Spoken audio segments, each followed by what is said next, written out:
Maayong gabi na itong tanan.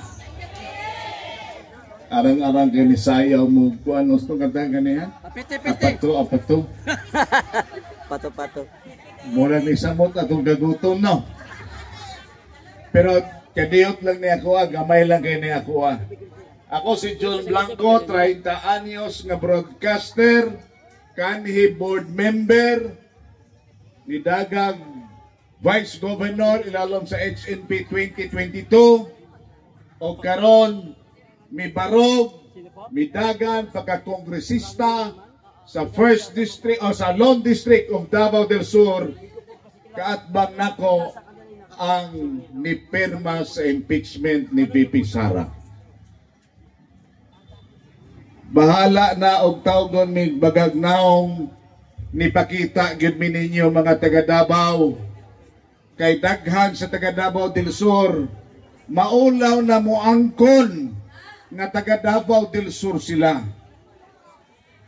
Naiuban maingon ining abot sa task force dia sa Turel asa mo gikan ma'am? Diha mi sa may Malalag. Asa man ang Malalag? Davao del Norte. Ito nang layuan.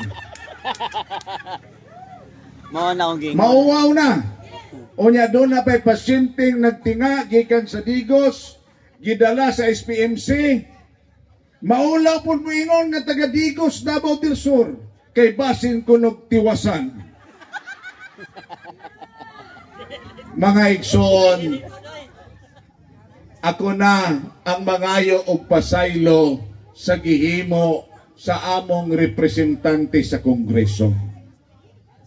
Uban ang libuan ka mga tao sa Davao del Sur nagbabaga gyud kog naong dinhi si Randy Usman kay mo istorya gyud ko ninyo aron among ipaabot ninyo dili tinuod nga ang taga Davao del Sur wala ganahin ni VP Sara og labaw nga dili tinuod nga ang taga Davao del Sur wala na higugma kang former President Rodrigo Duterte. Ang Davao del Sur pro VP Sara. Ingon pa nila dito pagkahibalo nila nga usa ko sa mga speaker. Ingon sila, Sir John, hangyo ang taga Davao nga usa raman tong ni pirma ayaw mig apila.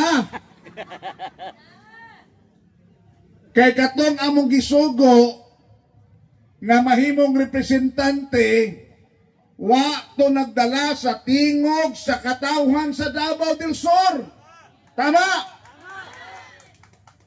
Nakarawa pa ko na congressman, nagrepresenta na ko nila. Hangyo abot ng inyong mga parente dito nga si John Blanco na pibutuhan. Wa ba gani magsugo ng kampanya ni anak ko girepresentahan ako ang tingog sa Davao del Sur nga mahal na mo ang atong Vice President Sara Duterte. Tuod man nasayod naman siguro ako ban o kadaghanan ngas kang luoy gyud sa nipirma. May gani kay tarpulin ra ilang nakitaan ang tarpulin ra ilang gipasipadan gikunis-kunis ang naong. Ambot lang o makapangampanya pa ba siya karong umaabot nga eleksyon. Ang ubang congressman nga namirma, duha ka adlaw, duha ka gabi, wa nay gawas-gawas silang kwarto. White tulog, kinuna, kay naghubag ang mata. Ningon sila, ang among congressman po dito, Sir John, no? Naghubag ng mata, way gawas-gawas sa kwarto, human nga nakapirma.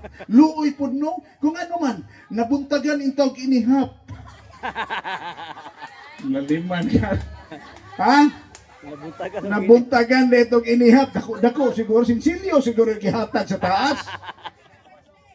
Pero mga igsoon, nasuko man ta sa pagluib sa mga kongresista nga ni pirma kay kuno nakadawat sila kwarta, maupod unta ang mga butante. Masuko ta, nga ibaligya na to atong boto tungod lang sa kwarta o gayuda.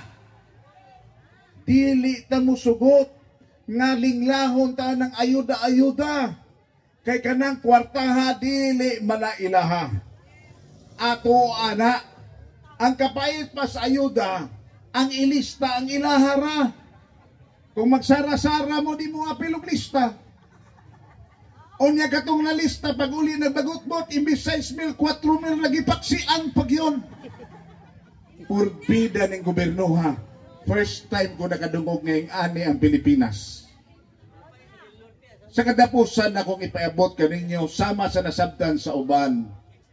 Ang bugtong tinguha lamang sa impeachment mao nga tangtangon ang atong pinanggang Vice President Sara Duterte sa pwesto o dili na makadagan pagka-presidente sa 2028. Mosugot matana!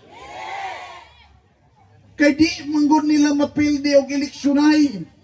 Bisan paglumsan o ayuda. Dili nila mapildi. 2028, balik ang Duterte sa Malacanang. Mo na mutabang kog hangyo ninyo.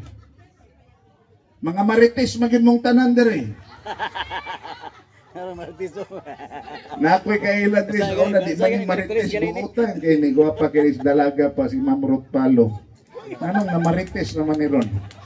Basta dahil na kay social media account marites na itawag sa imo.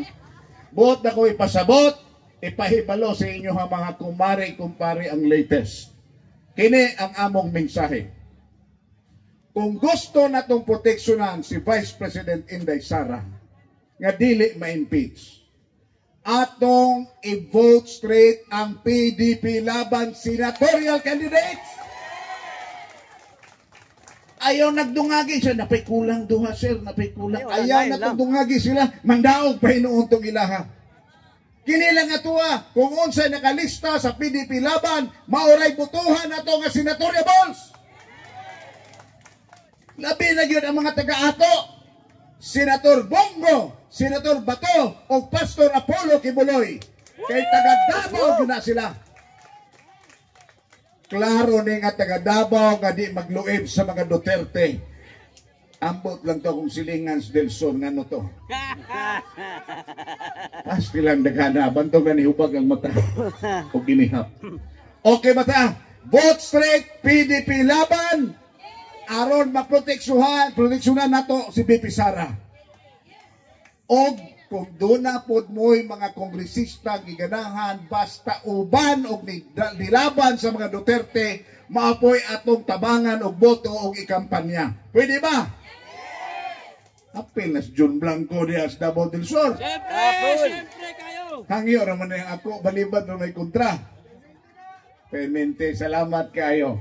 Mga igsoon, unta, di mo magsawa sa mong naong dinayog magyawyaw na po may sunod ng inyong imbitahon. Basta anytime para kang Ma'am Inday sa atong former President Rudy Duterte na ami kanunay nga taga Davao del Sur, unta makita mo tapuhon dito mismo sa Davao del Sur aron makita ninyo ang pagmahal sa taga Davao del Sur kang Vice President BP Sara. Dagang salamat, mayong gabi, mabuhay kitang tanan. Naalang ko ipakita sa mga taga-media. Di na lang kung mutaas ang istorya, naalang ko ipakita ang tarpulin na ako sa ning gitagawan. Ay, akong sa Kristan, no? Para lang ni sa tumagso niya. Picture lang siguro o pwede mo video. Palihog ko pare, gulit pare. Unyara ha, unyara basaha ha. Isinggit nyo, basa ha. Kay ako naman ko naabot dire kay pipila naman may nahibaw sa kwan. Okay? Sige. Basahon na to. Sample daw, basaha. Kamoy na imo na, dili ako. Dili bitaw. Balik ko na to, kusko na to. 1, 2, 3, go! Davao del Sur is not for sale! Salamat kayo. Mayong gabi kaniyong tanan. Labi na sa mga taga Davao del Sur nga nagtanaw na turon. Salamat. Dalay ko ng Diyos.